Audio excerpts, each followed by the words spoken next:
If and when I do the further videos into The Temper of a Man, Francis Drinker Bowen's book here, then some of the intrigues and stuff he did in the state will be evident. He spent a lot of his time messing around trying to get the queen to like him or whatever. While he thought that reason could show the existence of God, he regarded everything else in theology as known only by revelation. Now that's perhaps prudent of him just to say, yes, I believe in reason, and yeah, reason can prove that there's a God, yeah. But everything else, theology can't, no. So reason proves the existence of God, but everything else in theology is from revelation. Indeed, he held that the triumph of faith is greatest when, to the unaided reason, a dogma appears most absurd. It's like that one line from one of the church fathers that said, I believe it because it is absurd. Philosophy, however, should depend only upon reason. So theology, we can get revealed truths, but in philosophy we have to use reason alone. He was thus an advocate of the doctrine of double truth, that of reason and revelation.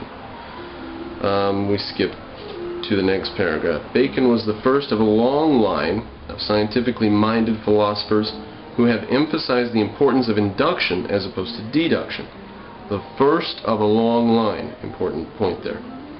Like most of his successors, he tried to find some better kind of induction than what is called induction by simple enumeration. Now, they give the example of induction by enumeration. You go to you're a census taker, and you go to this village, and you're in Scotland or somewhere. You're in the Welsh village. The first guy that you knock on the door, his name is William Williams. Second, third, fourth, fifth, you say, I'll just write down William Williams for every single household, and I'll go off and have a holiday. But there was one person in the town named Jones, or John Jones. So by simple enumeration, you cannot just say, now I know something about the world because I saw 5 things, and I'm just going to assume that the world is like that. You have to do a little more, and that little bit more is called induction. And induction, says Bertrand Russell at the end here, is the problem still hasn't been proven or solved, he says. And he says, quote, the situation is profoundly unsatisfactory, but neither Bacon nor any of his successors have found a way out of it, because they don't understand the proper role of reason. If you are interested in the problem of induction, get Leonard Peikoff's course called Induction in Physics and Philosophy. That's superb. Bacon valued his method as showing how to arrange observational data upon which science must be based. So he thought arranging data in the correct way would possibly bring about correct conclusions. Bacon says, we ought to be neither like spiders, which spin things out of their own insides, nor like ants, which merely collect, but we should be more like bees, which both collect and arrange the things. Now again, he's just like he was giving the argument in psychology and the body, the mind and the body, the brain, and he says these have to be connected. We can't leave these unintegrated. He's saying the same thing here about our ideas, what we should do in the world. We can't just spin things out of our own head that have nothing to do with reality, nor can we just collect bits of reality and never put any of it together. We've got to do a bit of both. We've got to collect the bits of reality and then use our head to figure out the connections among it. So he's integrated to that extent.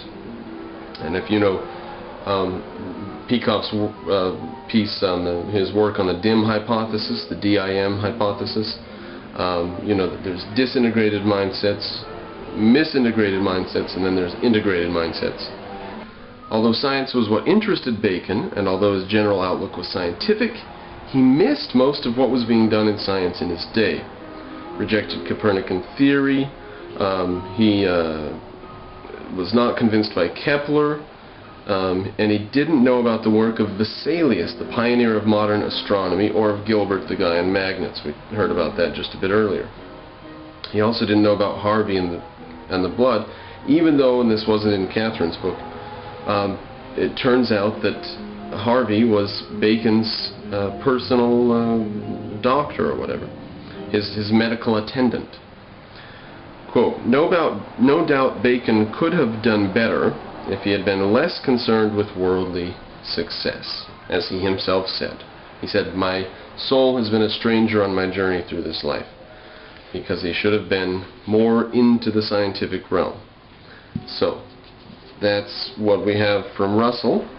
Continuing on page 9 from Katherine Drinker Bowen, in science, Bacon made no single discovery. And then, here says Katherine Drinker Bowen, it is nonsense to claim him as father of the inductive method. The inductive method goes back as far as Aristotle. Again, from Bertrand Russell, Bacon was the first in a long line of scientifically minded philosophers who have emphasized the importance of induction as opposed to deduction. The scientific method goes back as far as Aristotle. Bacon was the first in a long line of people who dealt with induction. Now, I don't know if this means Bertrand Russell was ignorant about Aristotle, but in his Analytica Posteriori, he does talk about the integration of knowledge, that you have to keep traveling from the idea that you're working towards back to reality, information from the senses, and then back to the idea and checking that each step that you are developing your theory or your idea, you're making sense against reality. So, I think Russell's wrong about that, and we have to take maybe a debit mark or two away from Bacon for not being the first on the table with induction. But Aristotle did think that induction was just for knowledge, the sake of knowledge, rather than for anything practical. So take that as you will, and talks about how they didn't have the ability to test any of the stuff that was being worked on by people like Bacon and people around Bacon. Very few things were able to be tested, so, quote, to read Bacon on the winds, heat, light, and the ocean currents and the cosmos is to find oneself bewildered by the conjunction of folklore, notions from the ancient Greek philosophers, medieval superstition, and inspired sudden reaches into the scientific future. And that's probably what he gets most credit for. Now, writing when he was, in the late 15 and early 1600s, we might be surprised to learn that he theorized about the speed of light. Quote, Bacon writes that he has been bothered by a strange doubt, viz., whether the face of a clear and starlit sky be seen at the instant when it really exists, and not a little later, and whether there be not, as regards our sight of heavenly bodies, a real time and an apparent time. So much for Einstein being early on the table with that. And in fact, Einstein, they had measured the constancy of the speed of light before Einstein was even out of diapers. Okay, now here's a sentence fragment, or we can change it from a sentence fragment. Maybe I'll just reword this. Bacon is eager to have us, as he says, think things, not words. So fearful is he lest thinkers revert to the sterile rhetoric of the scholastics. So he wants you to always be thinking about something in reality, never just verbiage and words and verbal diarrhea. And then it finishes that sentence, but we won't even let it ruin the thought. Then, in a premonitory warning against string theory, he says, let there not be a too affectionate study of eloquence, so that men begin to hunt more after words than matter, and more after the choiceness of the phrase, and the round and clean composition of the sentence, and the sweet falling of the clause, and the varying illustration of their works with tropes and figures, than after the weight of matter, soundness of argument, life of invention, or depth of judgment.